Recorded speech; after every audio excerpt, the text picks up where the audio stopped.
Hi guys, this is Ishan Farooq and you are watching Zeph technology. So guys, आज के lecture के अंदर हम ये देखेंगे कि बॉक्स मॉडल प्रॉपर्टीज़ जो कि पैडिंग, मार्जिन और बॉर्डर वगैरह है, वो किस तरह से हम CSS के अंदर इंप्लीमेंट कर सकते हैं। तो आइए कोड की तरफ बढ़ते हैं। हमने अपनी इंडेक्स फाइल जो है HTML की वो क्रिएट कर ली हुई है और यहाँ पे एक एक्सटर्नल CSS जो कि style.css है वो हमने इसके साथ कनेक्ट कर ली है और वो भी ओपन है हमारे पास। तो जल्दी से कोड की तरफ आते हैं। हम बॉडी के अंदर आके एक डिव का टैग लगाते हैं which is block element. Block element क्या होते हैं? बेसिकली HTML के अंदर वो एलिमेंट होते हैं जो कि 100% विड्थ जो है वो ले लेते हैं, और हाइट तो जो है वो हम यूज़र अपनी मर्ज़ी से देता है और कंटेंट के ऊपर डिपेंड कर रही होती है हाइट जो है। लेकिन ब्लॉक एलिमेंट्स की खासियत यह है कि इनको विड्थ हाइट इनके ऊपर अप्लाई की जा सकती है और ये विड्थ बाय डिफ़ॉल्ट ही 100% पूरी की पूरी विड्थ ले लेते हैं आपके ब्राउज़र की। तो देखते हैं कि किस तरह से ये वर्क करता है। बॉक्स 1 लिख देता हूँ मैं इसके अंदर, ठीक है, बॉक्स 1, ठीक है। और इसको जो है हम कुछ इसके ऊपर अप्लाई भी करते हैं। हम इसको क्लास दे देते हैं, क्लास बॉक्स 1, बॉक्स_1 कर देते हैं, ठीक है। हमने इसको ये लिखा और कॉपी करने के बाद हम इधर आए, तो क्योंकि क्लास लगानी है तो हम डॉट लगाएंगे पहले और फिर क्लास का नेम आएगा और उसके बाद जो है हम कोड इसके अंदर लिखना शुरू कर देंगे, ठीक है। और इसको फ़िलहाल हम कोई बैकग्राउंड कलर दे देते हैं। बैकग्राउंड कलर कोई भी, हम इसको फॉर एग्जांपल ये दे दिया। और इसको जो है टेक्स्ट को, जो टेक्स्ट इसके अंदर दिखेगा वो बाय डिफ़ॉल्ट ब्लैक होगा तो अच्छा नहीं लगेगा, हम इसको कोई लाइट सा कलर दे देते हैं, ठीक है। और इसको सेव करके अभी इसकी आउटपुट देखते हैं, ज़रा रिफ़्रेश करते हैं वहाँ पे। तो आप देख सकते हैं कि बॉक्स 1 बना है और जिसने सारी की सारी विड्थ ले ली हुई है। आप देख सकते हैं कि ये एंड तक जा रहा है। और इसको हम जो है ना थोड़ी सी हाइट इसके ऊपर अप्लाई कर देते हैं ताकि कुछ वाज़ा दिखे। हाइट 100 पिक्सल कर देते हैं इसके अंदर और इसको रिफ़्रेश करते हैं तो आप देख सकते हैं कि अब ये ज़रा क्लियर दिख रहा है। अच्छा, अब इसके अंदर एक चीज़ अगर आप गौर करें तो इसको साइडों से, लेफ़्ट साइड से, ये देखें बिल्कुल लेफ़्ट साइड के साथ टच नहीं हो रहा है। टॉप से भी, टॉप के साथ टच नहीं हो रहा है, राइट से भी इसके साथ गैप आ रहा है। तो ये क्यों आ रहा है? ये इसलिए आ रहा है क्योंकि ब्राउज़र बाय डिफ़ॉल्ट खुद से कुछ ना कुछ मार्जिन जो है वो ऐड कर देता है। तो हम इस मार्जिन को जो है वो ज़ीरो करेंगे। लेकिन हम ये चाहेंगे कि सभी जो है सभी टैग्स के साथ जो है ये मार्जिन ज़ीरो हो जाए बाय डिफ़ॉल्ट। इसको रीसेट कर देते हैं। तो उसके लिए हम एक यूनिवर्सल सेलेक्टर, जिसको हमने पढ़ा हुआ है पहले, यूनिवर्सल सेलेक्टर वो लिखेंगे विच इज़ स्टेरिक साइन। और उसके बाद हम ब्रैकेट्स लगाएंगे और इसके अंदर हम लिख देते हैं मार्जिन 0, ठीक है। बाय डिफ़ॉल्ट मार्जिन जो है वो अप्लाई ना हो, हम ये चाहते हैं। तो अभी जैसे ही मैं इसको रिफ़्रेश करूँगा तो आप देख रहे हैं कि लेफ़्ट साइड से भी सही हो चुका है और टॉप से भी बिल्कुल सही हो चुका है। तो ये जो है अब यहाँ तक हमने देख लिया कि बाय डिफ़ॉल्ट जो मार्जिन आ रहा था इसको, वो हमने इसको ज़ीरो कर दिया हुआ है। अब इसके अंदर जो है हम इसको मज़ीद समझने के लिए हम क्या करते हैं, पैडिंग की प्रॉपर्टी को आप समझते हैं। पैडिंग के अंदर क्या चीज़ है कि पैडिंग बेसिकली, पैडिंग भी गैप ही होता है। जैसे मार्जिन जो है वो गैप देने के लिए इस्तेमाल होता है, वैसे पैडिंग ही भी गैप देने के लिए इस्तेमाल होता है। फॉर एग्जांपल मैं अब ये चाहता हूँ अगर कि बॉक्स 1 को टॉप से, जैसे ये बॉक्स 1 इसके अंदर लिखा हुआ है, तो इसको टॉप से ज़रा नीचे लेके आऊँ। एक तो हम इसको जो है ना बॉक्स 1 को थोड़ा इसका फ़ॉन्ट साइज़ इंक्रीज़ कर लेते हैं, फ़ॉन्ट साइज़, और इसको हम कर देते हैं कोई 30 पिक्सल, ठीक है। तो बॉक्स 1 के डिव के अंदर जो बॉक्स 1 लिखा हो उसका साइज़ 31 पिक्सल हो चुका है, ठीक है। अब आ जाए, अब मैं चाह रहा हूँ कि इसको ज़रा टॉप से नीचे लेके आऊँ, कोई 20 पिक्सल, ठीक है। 20 पिक्सल जो है इसको मैं टॉप से नीचे लेके आऊँ तो मैं पैडिंग लगाऊंगा, जो कि इसको पैडिंग माइनस टॉप और 20 पिक्सल, और सेव करके हम इसको रिफ़्रेश करते हैं तो आपने देखा ये इसको टॉप से नीचे लेके आ चुका है। लेकिन एक चीज़ और आपने नोट की कि इसने क्या किया, ऊपर से गैप तो दे दिया, लेकिन क्या किया कि इसकी हाइट भी बढ़ा दी, ठीक है। पहले हाइट हमारी थी 100, अब इसके अंदर इसने जो पैडिंग दी है उस हाइट के अंदर ऐड कर दी है, जो कि अब हमारे पास 100 हाइट है और 20 पिक्सल जो है पैडिंग है, तो 120 हाइट कर दी है। अब हमें अगर ये नहीं चाहिए, हम चाहते हैं नहीं, ये देखें अब यहाँ पे हाइट कितनी आ रही है, 1280 जो कि पूरी स्क्रीन है, विड्थ है, वो मल्टीप्लाई बाय हाइट आ रही है 120। ये 120 क्यों आ रही है? क्योंकि इसके अंदर 20 जो है वो पैडिंग लग चुकी है। मुझे पैडिंग जो है इसके अंदर, इसकी हाइट के अंदर इंक्लूड नहीं करवानी है। तो इसके लिए हमारे पास प्रॉपर्टी होती है box sizing border minus box. तो इसको मैं यूनिवर्सल के अंदर ही हम लोग नॉर्मली लगा देते होते हैं, बॉक्स साइजिंग और बॉर्डर माइनस बॉक्स।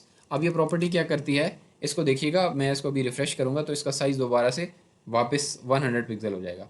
देखें, आप देख सकते हैं कि इसकी हाइट कम हो गई है, पैडिंग फिर भी अप्लाई हो रही है, लेकिन इस दफ़ा हुआ क्या है कि पैडिंग जो है वो हाइट के अंदर इंक्लूडेड नहीं है। जैसे ही मैं इसके ऊपर लेके जाऊँगा तो अब आप देख सकते हैं 1280 बाय 100 आ रहा है, पहले 1280 बाय 120 आ रहा था, ठीक है, उम्मीद है आपको समझ आ गई होगी इस बात की। अच्छा, इसके अलावा बॉक्स साइजिंग ने क्या किया, बॉक्स साइजिंग ने बोला भाई जो पैडिंग आपने दी है उसको क्या करो, हाइट के अंदर ही एडजस्ट करो, हाइट के अंदर ऐड नहीं करो। ये दो प्रॉपर्टीज़ के साथ हमारे पास इशू आता है, एक पैडिंग के साथ और एक बॉर्डर के साथ। जब हम बॉर्डर अप्लाई करते हैं, इसके ऊपर बॉर्डर भी अप्लाई कर देते हैं, बॉर्डर, और मैं चाहता हूँ बॉर्डर जो है वो कुछ 5 पिक्सल का हो और सॉलिड हो, और उसका कलर जो है वो या रेड हो या फिर कुछ और कलर कर सकते हैं हम यहाँ पे, ब्लू कर देते हैं। ठीक है, चेक करते हैं, लेट्स सी, इसको रिफ़्रेश करते हैं तो आप देख सकते हैं कि ये बॉर्डर आ चुका है।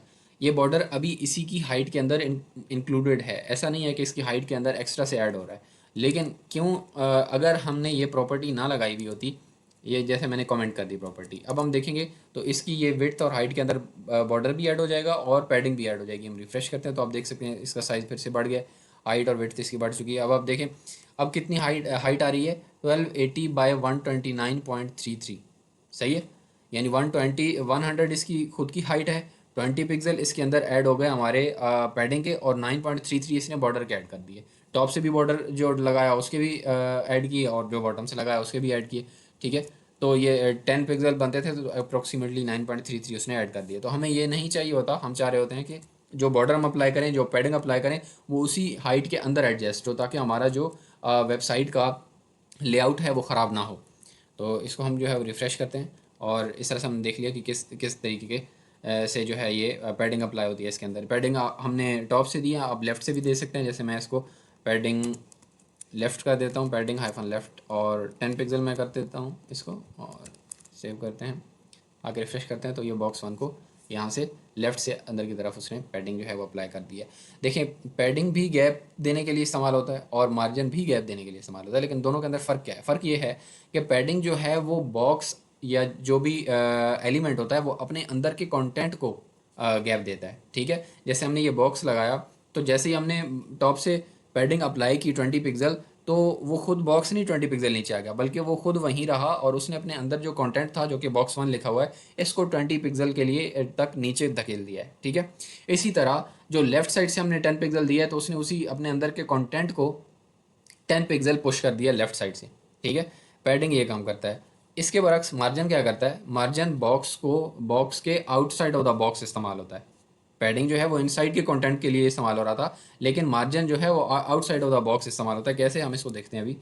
हम एग्जैक्ट यही CSS जो है वो कॉपी कर लेते हैं।